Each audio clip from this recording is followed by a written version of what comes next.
আসসালামু আলাইকুম। আমার নতুন ভিডিওতে সকলকে স্বাগত জানাচ্ছি। আমি মোহাম্মদ জাহাঙ্গীর হোসেন। আমি এখন অবস্থান করছি ফরিদপুর শহরে। এটা হচ্ছে ইসলামিক ফাউন্ডেশন ফরিদপুর। মসজিদটা অনেক সুন্দর করেছে। আমরা এখান থেকে বাইকে করে ঢাকার উদ্দেশ্যে রওনা দেব।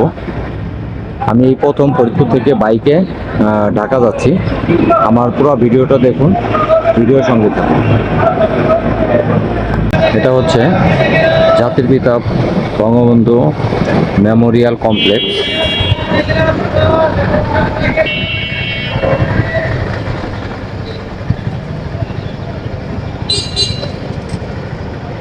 পাশে অবস্থিত ইসলামিক ফাউন্ডেশন জাতীয় মসজিদটি।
Basically, connection.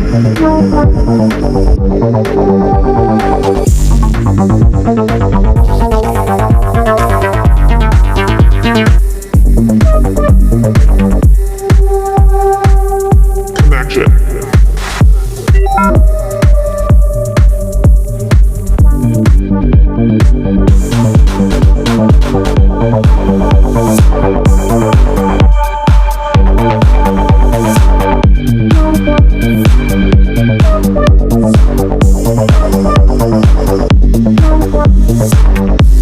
এটা ভাঙ্গা চত্বর। ফরিদপুরের ভাঙ্গা চত্বরটা বাংলাদেশের সবচাইতে জনপ্রিয় একটি স্থান হয়েছে। এখানে আমরা নাস্তা সেরে নিলাম। নাস্তা সেরে আবার ঢাকার উদ্দেশ্যে বের হলাম। আসলে এটা আমার বাইকে চড়ে ফরিদপুর থেকে ঢাকা যাওয়ার প্রথম। আমি আগে কখনো বাইকে চড়ে ফরিদপুর থেকে ঢাকা বা ঢাকা থেকে ফরিদপুর আসিনি। আমার প্রথম ফরিদপুর থেকে ঢাকা যাওয়ার অভিজ্ঞতা অর্জন করলাম বাইকে।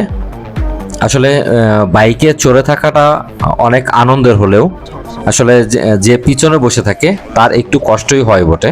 যেমন আমি বাইক চালাতে জানি না, যে কারণে আমার পিছনে বসে থাকা ছাড়া উপায় নেই।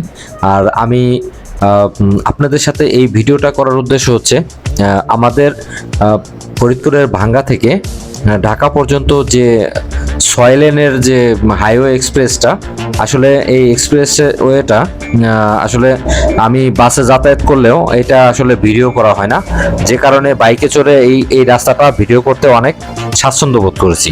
আসলে রাস্তাটা দেখতে যত সুন্দর, আসলে এই রাস্তায় বাইকে চড়েন, প্রাইভেট কারে চড়েন বা বাসে চড়েন, যেটাতেই আপনি যাতায়াত করেন না কেন, আসলে এই রাস্তাতে আপনার চলাটা মজাটাই অন্যরকম।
আমরা পদ্মা সেতুর 100 টাকা টোল দিয়ে এখন আমরা পদ্মা সেতুর উপর উঠতেছি। এখানে আমার পিছনে দেখতে পাচ্ছেন এটা হচ্ছে রেল লাইনের, আর এই যে এখন আমরা পদ্মা সেতুর উপরে প্রায় উঠে গেছি। বাইকে চড়ে পদ্মা সেতুতে ওঠা এটা আমার প্রথম অভিজ্ঞতা। পদ্মা সেতু অনেক সুন্দর একটা নির্দেশনা বাংলাদেশের জন্য। আকাশটা বেশ পরিষ্কার ছিল, মাঝে মাঝে হালকা হালকা বৃষ্টি হয়েছে, কিন্তু আপনারা একটু দেখেন আকাশে ঘন ঘটা মেঘের মাঝে যে পদ্মা সেতুটা দেখতে পাচ্ছেন, আসলে দারুণ দারুণ দেখাচ্ছে। এরকম আকাশ সচরাচর সবসময় দেখা যায় না। দেখুন কত সুন্দর দেখা যাচ্ছে পদ্মা সেতু। আসলে এই পদ্মা সেতু আমি বেশ কিছু গাড়িতে চড়েছি, বাট আজকে প্রথমবার পদ্মা সেতুর উপর দিয়ে বাইকে চলে যাচ্ছি। আসলে আনন্দটাই অন্যরকম লাগছে। আপনারা যারা বাইকে পদ্মা সেতু পাড়ি দিয়েছেন তারাই বলতে পারবেন পদ্মা সেতুতে আসলে বাইকে চড়াটা কতটা মজাদার। বিশেষ করে ঢাকার সাথে দক্ষিণবঙ্গের এই পদ্মা সেতু যে যোগাযোগ ব্যবস্থা হয়েছে, তাতে আমাদের আগে আমরা যদিও দৌলতদিয়া পাটুরিয়া ঘাট পার হয়ে ঢাকা যাতায়াত করতাম, কিন্তু পদ্মা সেতু হওয়ার পর থেকে আমরা ওই লাইনে এখন কম যাতায়াত করি। আমাদের এই দিক দিয়ে একটু সমস্যা হয়, যখন আমরা ঢাকা পার হয়ে যাই তখন আমাদের একটু সমস্যা হয়। কারণ হচ্ছে ঢাকার যানজট পাড়ি দিয়ে যেতে অনেক সময় লাগে। তারপরও আমরা এই রোডে যাতায়াত করি, কারণ হচ্ছে আব্দুল্লাহপুর থেকে যখন আমরা বাসে উঠি তখন আমরা একেবারে বাড়ির কাছে গিয়ে নামি, আর যে কারণে কোনো ঝামেলা পোহাতে হয় না, একটু জামজাট হইলেও সমস্যা হয় না। আর যখন আমরা দৌলতদিয়া পাটুরিয়া হয়ে ঢাকা যাই বা ঢাকা থেকে ফরিদপুর আসি, সেক্ষেত্রে আমাদের ফেরি পার হইতে হয়, নালি লঞ্চ পার হইতে হয়, যে কারণে আমাদের এই লাইনটা আমরা বেছে নিয়েছি এবং এই লাইনটা চলাফেরা অনেকটা আরামদায়ক হয়েছে। আমি আর মাজেদ ভাই এখানে বাইকে চড়ে ঢাকা যাচ্ছি। মাজেদ ভাই সবসময় বাইকে করে ঢাকা যায়, তো আজকে যেভাবে হোক আমাদের দুজনের সময়ের সাথে টাইমিং এ মিলে গেছে, যে কারণে আমরা দুজনে একসাথে বাইকে করে ঢাকা যাচ্ছি। বন্ধুরা, একটা কথা বলে রাখি, আমার ভিডিওটা যদি ভালো লাগে অবশ্যই আমার চ্যানেলটি সাবস্ক্রাইব করে রাখবেন। আমি আপনাদেরকে অনুরোধ করছি আমার চ্যানেলটি অবশ্যই সাবস্ক্রাইব করে রাখবেন, সাথে থাকা বেল আইকনটি বাজিয়ে রাখবেন, কারণ আমার ভিডিওটা সবার আগে যাতে আপনি পান। দেখেন দূর আকাশের মাঝখানে কিভাবে পদ্মা সেতুটা কত সুন্দর দেখাচ্ছে।